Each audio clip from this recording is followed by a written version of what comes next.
अस्सलाम वालेकुम दोस्तों, मैं हूं सलमान एजी एजुकेशन में आप लोगों को सबको वेलकम करता हूं। दोस्तों आज हम पढ़ेंगे कंपनी इशू ऑफ शेयर्स का टॉपिक। ठीक है, हमारा टॉपिक है कंपनी इशू ऑफ शेयर्स कि कंपनी के शेयर्स किस तरह से इशू किए जाते हैं और उनको किस तरह से सॉल्व किया जाता है।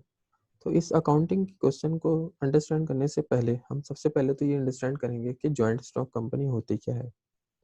क्योंकि कंपनी इशू ऑफ शेयर्स का मतलब ये है कि हम शेयर्स ऑफर कर रहे हैं मार्केट में। ठीक है, और वो किसके कर रहे हैं? जॉइंट स्टॉक कंपनी के। तो जॉइंट स्टॉक कंपनी क्या होती है? ऐसी कंपनी जो कि मार्केट में शेयर्स ऑफर करती है, यानी सेल करती है, और शेयर होल्डर्स के पैसे को अपनी कंपनी में इन्वेस्ट करती है।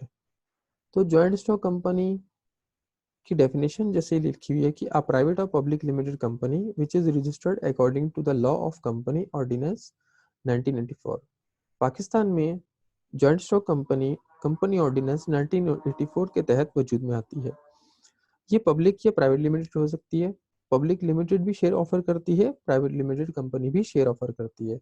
फर्क यह है कि प्राइवेट कंपनी जो है वो सिर्फ और सिर्फ अपने स्पेसिफिक शेयर होल्डर्स को, स्पेसिफिक लोगों को शेयर्स इशू करती है और वो उसके शेयर होल्डर्स बन जाती हैं। यानी एक तरह से जैसे हम पार्टनरशिप बिजनेस स्टार्ट करते हैं तो उसके अंदर पार्टनर्स होते हैं बहुत सारे, लेकिन पार्टनर मैक्सिमम 20 तक हो सकते हैं। जबकि जॉइंट स्टॉक कंपनी अगर प्राइवेट है तो उसमें कम से कम 2 शेयर होल्डर होंगे और ज़्यादा से ज़्यादा जो है 50 शेयर होल्डर्स तक हो सकते हैं। जबकि पब्लिक लिमिटेड कंपनी ऐसी है कि जो कि हर एक को कम शेयर्स ऑफर करती है और लोग उसके शेयर को बाय कर सकते हैं और कंपनी में के बिजनेस में प्रॉफिट में हिस्सेदार बन सकते हैं। तो पब्लिक लिमिटेड कंपनी के कम से कम 7 शेयर होल्डर और ज़्यादा से ज़्यादा अनलिमिटेड हो सकते हैं। मीन्स कि अनलिमिटेड है, कोई हद नहीं है। तो पब्लिक लिमिटेड कंपनी एक तरह से पब्लिक के लिए है।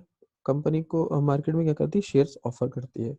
लोग शेयर को बाय करते हैं और जो लोग शेयर को बाय करते हैं वो बिजनेस में हिस्सेदार कहलाते हैं।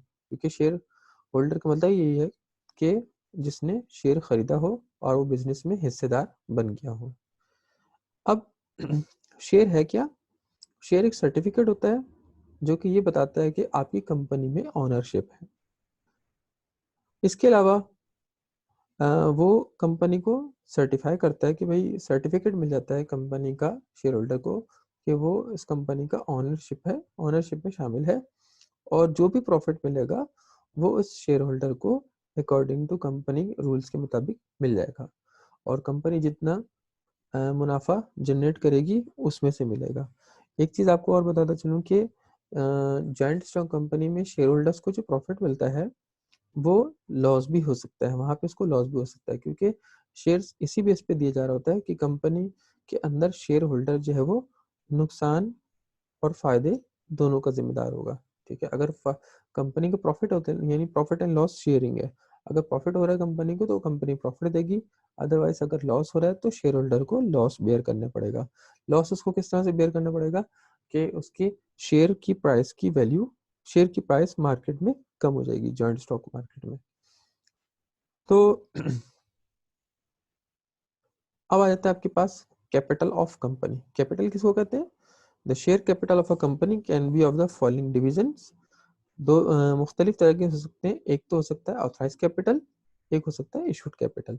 सबसे पहले हम पढ़ते हैं ऑथराइज कैपिटल के बारे में।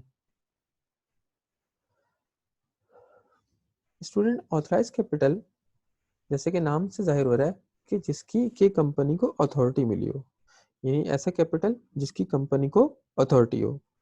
तो जैसे इसके अंदर डेफिनेशन में लिखा हुआ है कि it is the amount mention in the memorandum of association. It is a registered amount of company which shows the capacity of company, that is how much shares can company issued. For example, authorized capital is 50 lakh and share price is 100 rupees. It means company can issue 50,000 shares in the market. Student, इसका क्या मतलब हुआ? इसका मतलब ये हुआ कि अगर एक कंपनी अपनी कंपनी को रजिस्टर करती है तो उसको अपना अमाउंट शो करना पड़ेगा कि कितने अमाउंट तक के वो शेयर्स ऑफर कर सकती है मार्केट में। जैसे कि इसमें एग्जांपल दी हुई है कि वो 50 लाख तक के इशू कर सकती है शेयर। अगर 100 रुपीज़ का एक शेयर है तो इट मीन्स कि वो 50,000 शेयर्स मार्केट में ऑफर कर सकती है। ये उसकी कैपेसिटी को बता रहा है या इसकी कैपेबिलिटी को शो कर रहा है, जिससे कंपनी जिस अमाउंट से रजिस्टर्ड हुई है। यानी 50 लाख को अगर हम 100 से डिवाइड करेंगे तो 50,000 अमाउंट जो है क्या आ जाएगा, शेयर्स आ जाएंगे जो कि हम इशू कर सकते हैं।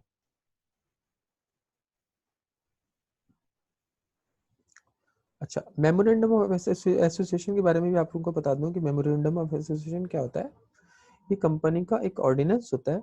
जब कंपनी रजिस्टर्ड हो जाती है तो अपना एक कंपनी ऑर्डिनेंस निकाल लेती है, जिसको हम कहते हैं मेमोरेंडम ऑफ एसोसिएशन, जिसमें वो हर तरह के कंपनी के हर तरह के कानून के बारे में लिखती है। तो इस मेमोरेंडम ऑफ एसोसिएशन में कंपनी का कैपिटल भी शो किया जाता है। अब आ जाता है फिर इसके बाद फिर इशूड कैपिटल। इशूड कैपिटल का मतलब है कि ऐसा कैपिटल जो कि कंपनी इशू कर चुकी हो, यानी कि इस चीज के बारे में कंपनी सरमायाकारी कर चुकी हो, बिजनेस में इन्वेस्टमेंट कर चुकी हो, इसको हम इशूड कैपिटल कहेंगे। फॉर एग्जांपल के शेयर होल्डर्स को हमने जॉइंट स्टॉक कंपनी ने शेयर्स मार्केट में सेल कर दिए और शेयर होल्डर ने उसको बाय कर लिया। शेयर होल्डर का पैसा बिजनेस में आ गया, इट मीन्स के पैसा उनका इन्वेस्ट हो गया, तो हम ये कहेंगे कि कैपिटल इशू हो गया कंपनी में। कंपनी ने शेयर्स इशू किए तो उसका कैपिटल बिजनेस में लग गया। अब आ जाता है आपके पास subscribe capital. It is the sum total of applications receive from public in response to prospectus issued. It may be more than और less than issued capital. Issued capital जैसे कि मैंने बताया कि जो कंपनी शेयर्स इशू करती है market में, ठीक है, शेयर होल्डर्स को, वो इशूड कैपिटल होता है।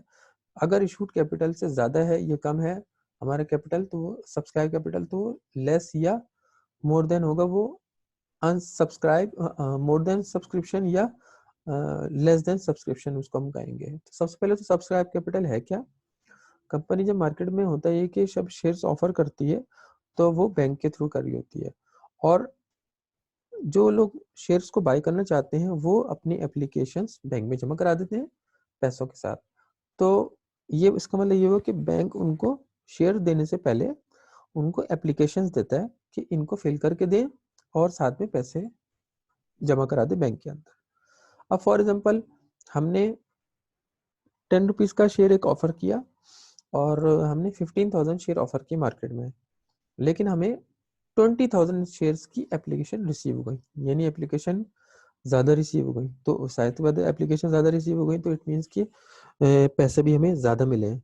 तो फिर क्या होगा, ये ओवर सब्सक्रिप्शन कहलाएगा।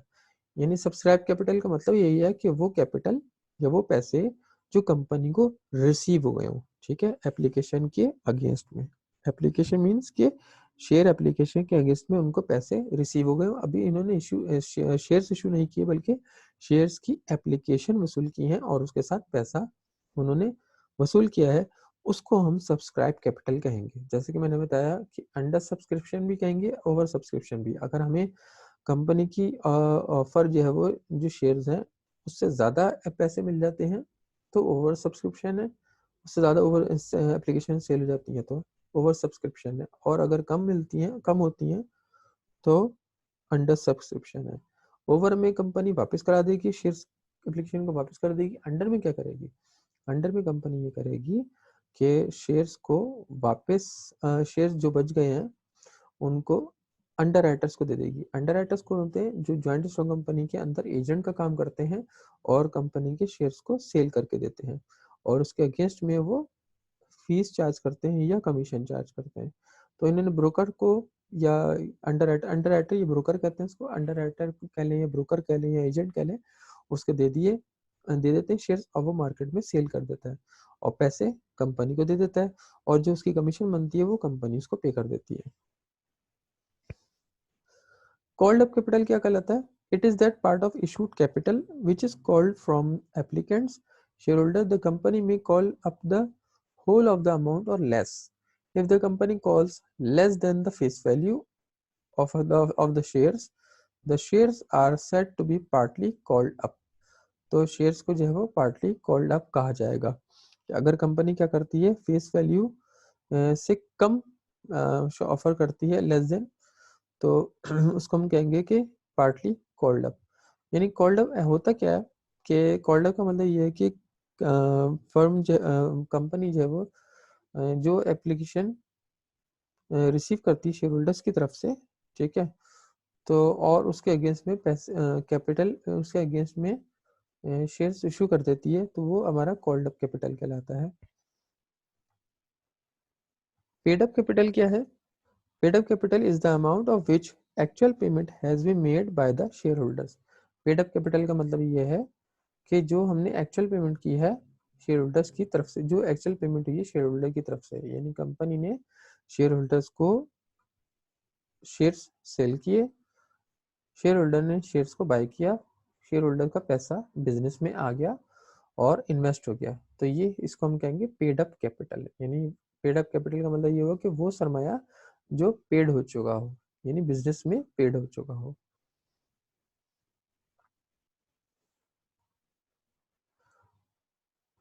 अब इसके बाद फिर आ जाता है डिबेंचर्स। डिबेंचर्स क्या होते हैं? Debenture is a document generally issued under seal of the company acknowledging a loan made to the company and containing terms and condition for interest and repayment। देखिए जैसे शेयर्स होते हैं इसी तरह डिबेंचर्स भी होते हैं, लेकिन दोनों में फर्क ये है कि शेयर्स जब हम सेल करते हैं तो उसके बदले में हमें प्रॉफिट या लॉस मिलता है, यानी प्रॉफिट एंड लॉस में हम शेयरिंग होते हैं, जबकि डिबेंचर्स में ऐसा बिल्कुल भी नहीं है। डिबेंचर में डिबेंचर होल्डर का पैसा बिजनेस में एज अ लोन के तौर पे आता है, इन्वेस्टमेंट के तौर पे तो नहीं आता, बल्कि लोन के तौर पे आता है। और डिबेंचर होल्डर उसका सिर्फ प्रॉफिट एंड लॉस में हिस्सेदार नहीं होता, बल्कि सिर्फ और सिर्फ प्रॉफिट में हिस्सेदार होता है। यानी कंपनी पहले ही डिसाइड कर लेती है कि डिबेंचर होल्डर को प्रॉफिट पे करेगी, इंटरेस्ट पे करेगी, ठीक है। अगर कंपनी को चाहे नुकसान हो रहा हो चाहे फायदा हो रहा हो, दोनों सूरतों में वो कंपनी डिबेंचर होल्डर को पैसे पे करेगी, क्योंकि पहले से उन्होंने डिसाइड किया हुआ है।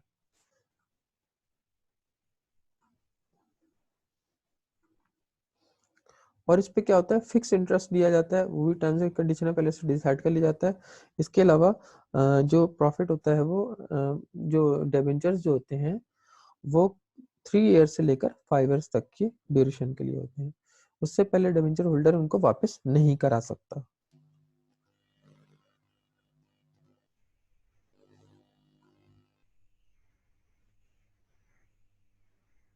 अब जैसे ये आपके सामने क्वेश्चन है, इस क्वेश्चन को हम सॉल्व करते हैं। क्वेश्चन कुछ ऐसा है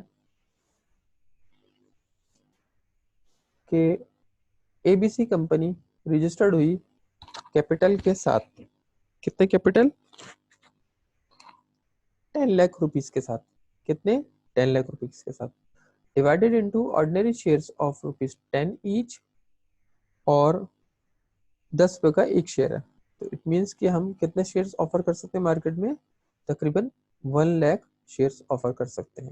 यानी हम क्या करेंगे, 10 लाख को 10 से डिवाइड करेंगे तो हमें पता चल जाएगा कि हम जो है वो 1 लाख शेयर्स मार्केट में ऑफर कर सकते हैं। ये कंपनी की कैपेबिलिटी को शो कर रहा है, कैपेसिटी को शो कर रहा है, जिससे वो रजिस्टर्ड हुआ है। इसकी हमने एंट्री कुछ नहीं बनानी होती, ये जस्ट सिर्फ रिकॉर्ड के लिए होता है, और बैलेंस शीट में भी इसको सिर्फ रिकॉर्ड के लिए लिखा जाता है। अब जैसे इसमें लिखा हुआ है कंपनी ने ऑफर किए पब्लिक को 15,000 शेयर्स। कितने की offer? 15,000 shares payable in full on application. The bank inform that 20,000 shares application were received. The company allotted the offer shares and refunded the amount received in excess. इसके अंदर क्या हुआ है कि कंपनी ने ऑफर किए हैं 15,000 शेयर्स, ठीक है, और उनको रिसीव हो गए हैं 20,000 शेयर्स की एप्लीकेशन, यानी 5,000 एप्लीकेशन एक्स्ट्रा रिसीव हो गई। The company allotted the offer shares and refunded the amount receive in excess. Company ने अलॉट कर दिए ऑफर शेयर्स और बाकी जो क्या कर दिए, रिफंड कर दिए। देखिए किस तरह से, यानी कि हमने 15,000 हमें एप्लीकेशन हमने शेयर्स ऑफर किए थे मार्केट में, तो हमें 15,000 शेयर्स ही की एप्लीकेशन मिलनी चाहिए थी, लेकिन हमें 20,000 की मिल गई, यानी 5,000 ज़्यादा मिल गई है, तो हम उन 5000 की एप्लीकेशन को वापस करा देंगे, यानी उनके पैसे वापस कर देंगे। इसकी एंट्री हम किस तरह से बनाएंगे? During the year the company completed the following transaction, in transaction को भी कंपनी ने कंप्लीट किया, लेकिन उससे पहले हम क्या करेंगे, इन सबको रिकॉर्ड करेंगे इस तरह से कुछ। इसकी जर्नल एंट्री किस तरह से बनाएंगे? जर्नल एंट्री हम इन सबको भी रिकॉर्ड करेंगे जो क्वेश्चन में दिया हुआ है, और इसको भी क्वेश्चन के अंदर जो दिया हुआ है इनको भी रिकॉर्ड करेंगे। यहाँ पे क्या लिखा हुआ है कि हमने 15,000 शेयर ऑफर किए, तो इसकी 3 एंट्रियां बनेंगी। नंबर 1 क्या होगी कि हमने 20,000 शेयर्स ऑफर किए मार्केट में, पर 15,000 था, हमें 20,000 शेयर्स की एप्लीकेशन मिल गई, तो 20,000 को हम मल्टीप्लाई कर देंगे 10 से, इट मीन्स हमें 2 लाख रिसीव हुए हैं, ठीक है। और क्रेडिट हो जाएगा ordinary share application credit 2 lakh से।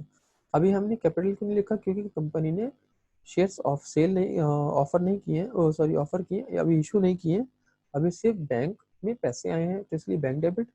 और एप्लीकेशन हम लोगों ने इशू की है, यानी एप्लीकेशन इशू की है तो हमारे पास बैंक में पैसे आए हैं 20,000 के हिसाब से। अब जो एप्लीकेशन है वो ज़्यादा आ गई हैं, तो हमें उसके पैसे ज़्यादा आ गया, तो हम क्या करेंगे, उन एप्लीकेशन को वापस कराएंगे, और जितनी हमने ऑफर किए थे हम उतना ही एक्सेप्ट करेंगे। हमने कितनी ऑफर की थी? 15,000, तो 15,000 को 10 से मल्टीप्लाई करेंगे तो 1,50,000 रुपीज़ की एप्लीकेशन हमने एक्सेप्ट की, बाकी 50,000 की एप्लीकेशन हमने वापस करा दी। यानी 20,000 में से 15,000 माइनस करें तो कितने बची? 5,000 एप्लीकेशन, जिनके साथ 10 रुपये आए हैं हर एक के साथ, तो 15,000 जो हमारे पास पैसे आए हैं वो हमने रिटर्न करा दिए। तो जब रिटर्न करा दिए तो हमारे बैंक से पैसे चले गए, इसलिए बैंक क्रेडिट हो जाएगा और शेयर एप्लीकेशन डेबिट हो जाएगा। शेयर एप्लीकेशन डेबिट क्यों? कि वो शेयर एप्लीकेशन हमने रिसीव कर लिया और उसके बदले के जो पैसे हमारे पास आए थे वो हमने उनको वापस कर दिए। इसके बाद फिर जो ड्यूरिंग द ईयर ट्रांजेक्शन हुई है वो कुछ इस तरीके से है। हमने इशू किए हैं 3,000 शेयर्स, 15 रुपए के हिसाब से एक शेयर है, याद रहे 15 रुपए के हिसाब से एक शेयर है। तो आपने क्या किया है, सिंपली हमने 3,000 शेयर्स सेल किए हैं, तो ये अकेले इशू किए हैं। तो 3,000 शेयर जब इशू किए हैं तो हमारे पास क्या है, 15 रुपए के हिसाब से आए ना पैसे, तो इसलिए हम लोग क्या करेंगे, 15 रुपए को मल्टीप्लाई करेंगे 3,000 से, तो ये हो जाएगा आपका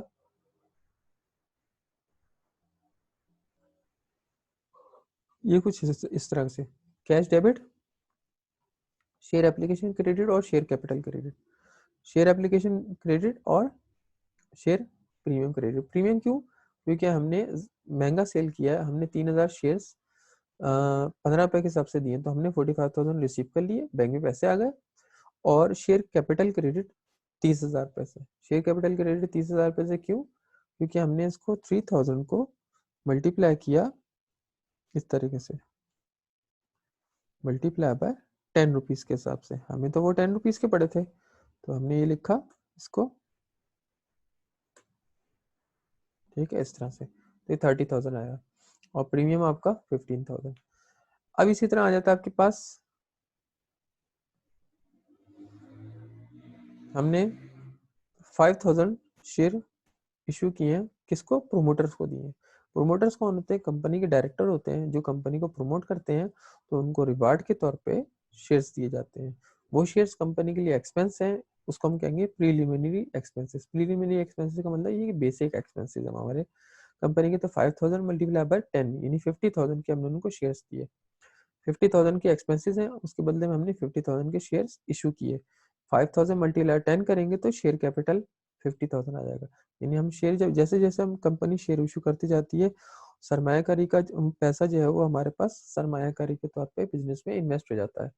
तो इसीलिए हम क्या करेंगे, है तो ये प्रीलिमिनरी एक्सपेंस, यहाँ पे हमें कैश तो नहीं मिला है, लेकिन जितने के हमने शेयर इशू किए उतने अमाउंट का कैपिटल सरमायाकारी जो हमारे बिजनेस में इंक्लूड हो गई है, इसलिए share ordinary share capital credit हो जाएगा।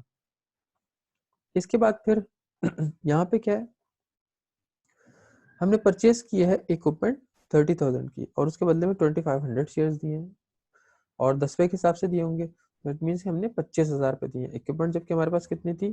30,000 की। हमने लिखा इक्विपमेंट 30,000 से डेबिट और share capital credit 2,500 multiply 10 rupees के हिसाब से और share premium 2,500 multiply by, sorry इसके अंदर तो हमने कम शेयर्स दिए ना, तो ये हमारा प्रॉफिट हो गया, यानी 500 शेयर्स कम दिए जो कि कितने के बन रहे हैं? 5,000 के।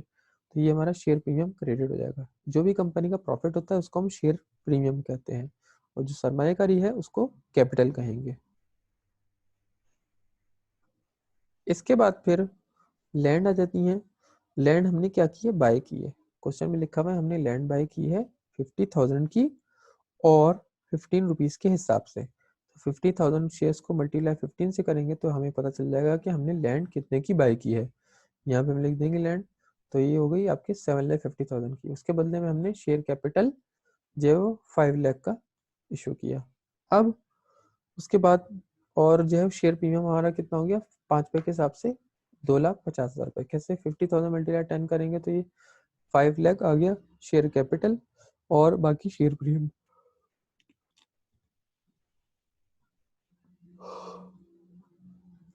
तो 5 रुपये हमारा शेयर प्रीमियम हो गया, जब क्योंकि एक्चुअल प्राइस तो कंपनी को 10 रुपये पड़ी थी शेयर की, तो 5 रुपये इसका हमने प्रॉफिट कमा रहे ज़्यादा पे सेल करके। तो 5 रुपये कैसे, यानी 15 पैसे 10 रुपये माइनस किए तो 5 रुपये, ये हो गया आपका 2,50,000। इसके बाद फिर नेक्स्ट एंट्री में क्या है, यहाँ पे कह रहे हैं declare and paid 50,000 as dividend. अब मैंने आप याद रहे मैंने आपको बताया था कि डिविडेंड किसको कहते हैं, डिविडेंड उस अमाउंट को कहते हैं जो कि हम प्रॉफिट के तौर पे शेयर होल्डर्स को देते हैं। अब ये शेयर होल्डर को जो प्रॉफिट देते हैं वो कंपनी के लिए एक तरह से लायबिलिटी होता है, क्योंकि कंपनी ने उसको पे करना है। तो इसलिए हम लोग क्या लिखते हैं, उसको डिविडेंड पेबल लिखते हैं। जब तक पे नहीं किया तो डिविडेंड पेबल क्रेडिट ही लिखेंगे। अब जेहन में आता है कि डेबिट में क्या करेंगे हम लोग, क्योंकि हम कोई पैसे थोड़ी वसूल कर रहे हैं, हम तो ये हमारी तो ये लायबिलिटी है। तो हम इसको क्या लिखेंगे, डिविडेंड पेबल क्रेडिट हो जाएगा। और हमारे पास क्या चीज डेबिट हो जाएगी, हमारे पास इस तरीके से रिटेन अर्निंग डेबिट हो जाएगी। क्यों रिटेन अर्निंग डेबिट हुई, क्योंकि जो पैसे हम निकालते हैं डिविडेंड के तौर पे, चाहे वो आप कैश डिविडेंड दे रहे हो चाहे स्टॉक डिविडेंड, जो हम पैसे निकालते हैं बिजनेस से, तो वो सॉरी जो डिविडेंड को देते हैं तो उसके लिए पैसा हम रिटेन अर्निंग से निकालते हैं। रिटेन अर्निंग हमारा क्या होता है, प्रॉफिट अकाउंट होता है। हर साल का प्रॉफिट वहाँ पे जमा हो रहा होता है और वो हमारी इनकम होती है, उसमें से निकालते हैं तो वो इनकम हमारी कम हो जाएगी। तो जो हमारी इनकम निकाल रहे हैं, हमारी इनकम कम हो रही है, तो हम उसको क्या लिखेंगे, retain earning.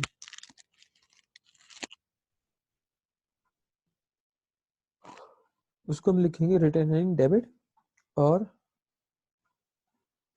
Dividend payable credit. Dividend कौन सा, कैश वाला होगा तो हम लिखेंगे कैश डिविडेंड पेबल, और अगर शेयर्स वाला होगा तो हम क्या लिखेंगे, शेयर कैपिटल। इस तरीके से देखिए, कैश वाले में तो था आपका रिटेन अर्निंग डेबिट और कैश डिविडेंड पेबल क्रेडिट, और उसी की दूसरी एंट्री बनेगी कि कैश डिविडेंड, क्योंकि इसमें कहा है डिक्लेयर किया गया। जब डिक्लेयर किया गया उस वक्त तक की यहाँ एंट्री है, डिक्लेयर किया गया और पेड किया गया, तो डिक्लेयर किया गया तक की यहाँ एंट्री है। अब जब हम उसको पे करेंगे तो हमारी लायबिलिटी कम हो जाएगी, तो कैश डिविडेंड पेबल डेबिट हो जाएगा और कैश क्रेडिट हो जाएगा, यानी कैश हमारे पास से चला गया।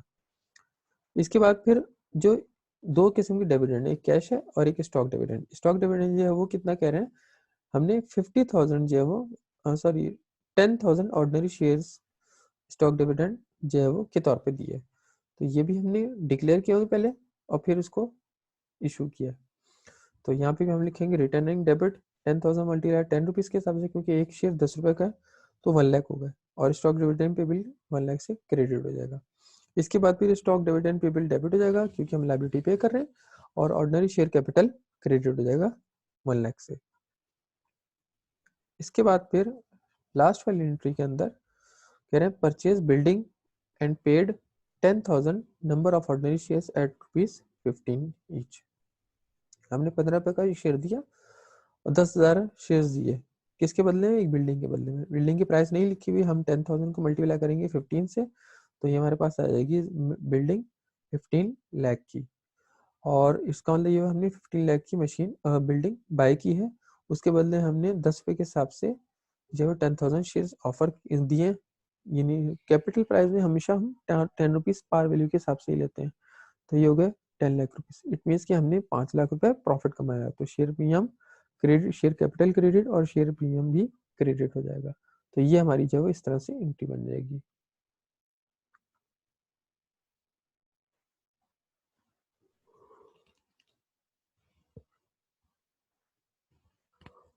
तो ये है आज तक के लिए, इतना क्वेश्चन काफ़ी है। उम्मीद है मेरा लेक्चर आप लोगों को पसंद आया होगा। तो नेक्स्ट लेक्चर तक के लिए मुझे इजाज़त दीजिए और मेरी आप लोगों से रिक्वेस्ट है कि मेरे चैनल को लाइक करें और सब्सक्राइब करें। Thank you.